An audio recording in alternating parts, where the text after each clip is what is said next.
शब ज़ुफ़ाफ़ का सदका वलीमा है। और वलीमे की तलकीन करते हुए फरमाया, वलीमा करो चाहे एक बकरी से ही क्यों ना हो।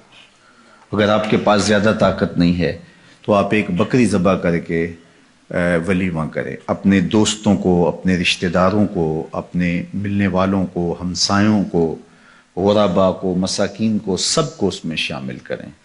अगर आपके पास इस्तिताअत ज़्यादा है तो फिर आप जो है वो ज़्यादा से ज़्यादा लोगों को बुला करके उसमें शामिल करें और वलीमे पर अपनी खुशी का इजहार करें।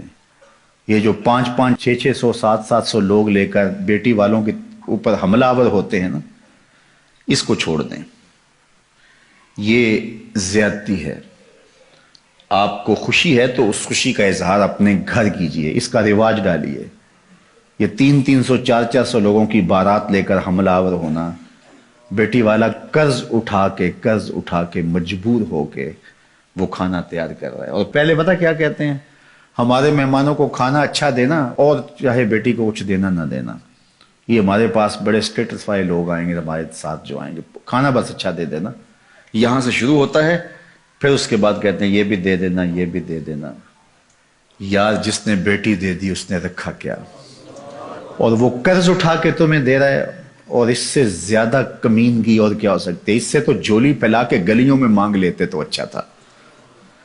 इससे तो गलियों में मांग लेना अच्छा था, और तुम मजबूर बेटी वाले से मांग रहे हो और तुम्हें पता है कि वो कर्ज उठा के अपनी बेटी के लिए जहेज तैयार कर रहा है। एक दफा एक खातून मेरे पास आई, रोज ऐसे लोग आते हैं, तो उसने कहा कि खाने का मसला है तो आप हल कर दीजिए। जो गुर्बत की हालत थी उनकी, जो पोजीशन थी बच्ची के लिए, जो 2, 4, 10 जुड़े बनाए या जिस तरह हुआ उनका, तो मैंने कहा आपका घर भी किराए का है और मकरूज आप हैं, तो वो आप उनको समझा नहीं सकते। वो कौन है, वो आपको जानते नहीं। तो वो कहने लगी वो सक्का भाई है मेरा जो बारात लेके आ रहा है। सक्का भाई है, बहन के यहाँ बारात लेके आ रहा है, और बहन किराए के घर में रहती है और बेटी के लिए बमुश्किल 2, 4 जोड़े उसने बनाए हैं। वो कहता है कर्ज उठाओ, मेरे मेहमानों को खाना अच्छा खिलाना तुमने। अब इसको क्या हम खुशी कहेंगे, इसको क्या हम कोई स्टेटस कहेंगे? ये सवाए बेशर्मी के और कुछ नहीं है। और मैं समझता हूं कि अमीर तो अमीर पे जुल्म करता है, गरीब भी गरीब पे जुल्म करते हैं। उस बहन को भाई कहता कि तेरी बेटी जवान है, मैं आऊंगा अपने बेटे को लेकर, निकाह होगा, 2 जोड़ों में घर ले जाऊंगा, मैं कोशिश करूंगा कि तेरी बेटी मेरे घर में खुश रहे और मेरी जानब से तुझे ठंडी हवा पहुंचती रहे। तेरा 1 रुपया भी नहीं लगने दूंगा, मुझे चाय पिला देना, बस इतना ही काफी होगा। तू मेरी बहन है, मेरे बाप की बेटी है, मेरा खून है। किस तरह मैं जो है वो गवारा करता हूं कि 50 आदमियों का बोझ तुम्हारे ऊपर लाद दूं, तुम्हारे घर में जो है वो एक फौज लेकर के आ जाऊं, हमलावर हो जाऊं इतने लोगों के साथ तुम्हारे घर में। क्या ये इंसानियत है और ये खुशी है? इसको खुशी नहीं कहते, ये ज्यादती है, ये जुल्म है, और ये रोज मुआशरे में हो रहा है, एक दूसरे के साथ हम कर रहे हैं।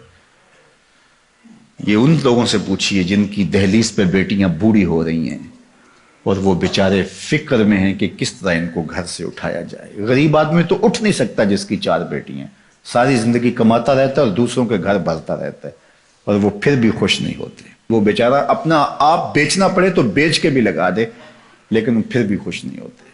ये मुआशरे की दुखती हुई रग है। चलो उमरा, साहब सरवत, मुखय्यर हजरात, किसी हद तक मुतवस्सत तबका भी कोई सह लेता है, बर्दाश्त कर लेता है, लेकिन मुसीबत उनके लिए भी बनी हुई है। लेकिन बिलखुसूस जो गुरबा हैं उनको तो ख्याल करना चाहिए।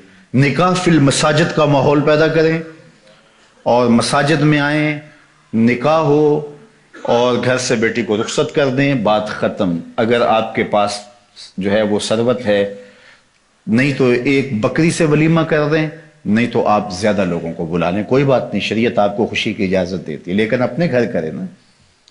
ये हमला आवर दूसरों के घर पे क्यों हो रहे हैं? वो कर्ज उठा के 5-5 साल तक कर्ज उतारता रहता है वो।